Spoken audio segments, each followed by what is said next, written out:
Welcome to Cam Look, your twice-a-week chance to visit with the Cincinnati Art Museum.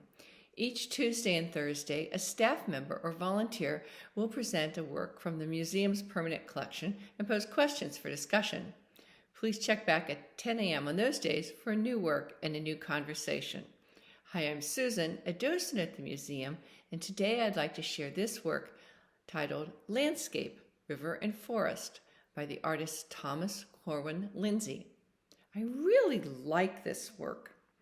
The painting appeals to me, I suspect, because I spent my summer on a lake shore and I miss the water. Looking into the sun, the sky appears white and hazy. I imagine the air is humid. The sun is still high in the sky, as you can see from the reflection on the water. It's probably hot, which makes the cool greens and browns of the trees and rocks even more appealing. My eye is drawn to the boatman and where he's landing, which causes me to notice what might be a path in the midground leading deeper into the shadowy woods. Nothing is moving fast here. The water is flat. There's nothing to indicate a breeze. The stillness seems peaceful and makes me want to take a nap. Corwin Lindsay was born in Cincinnati in 1839 during a period of westward expansion and the popularization of the concept of manifest destiny. The Hudson River School painters that were active around the same time appear to me to have influenced some of his works. This landscape, also in our collection, depicts man as small or insignificant in comparison to the majesty of nature, a concept often portrayed in the Hudson River School works.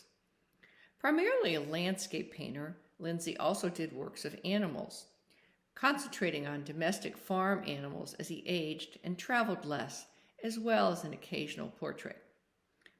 Without formal art training until later in life, he nonetheless opened a studio in Cincinnati around 1856. He was just 17. He gained some recognition and exhibited at the Ohio Mechanics Annual of 1859. He had made sketching trips to eastern Pennsylvania the year before. This work, titled The Storm, Circa Valley, Pennsylvania, is attributed to Lindsay, although I must admit I couldn't find Circa Valley using Google Maps. Perhaps I'll do a Cam Look sometime on the difficulty of properly identifying artworks. Lindsay traveled also in upstate New York and the White Mountains of New Hampshire a few years later in 1862. This work, View of Mount Washington in Morning Light by Lindsay, is easily identified by the prominent landmark. Shortly after the Civil War, around 1865, he sold a number of his works to finance a trip to Europe. He studied primarily in Dusseldorf until 1869.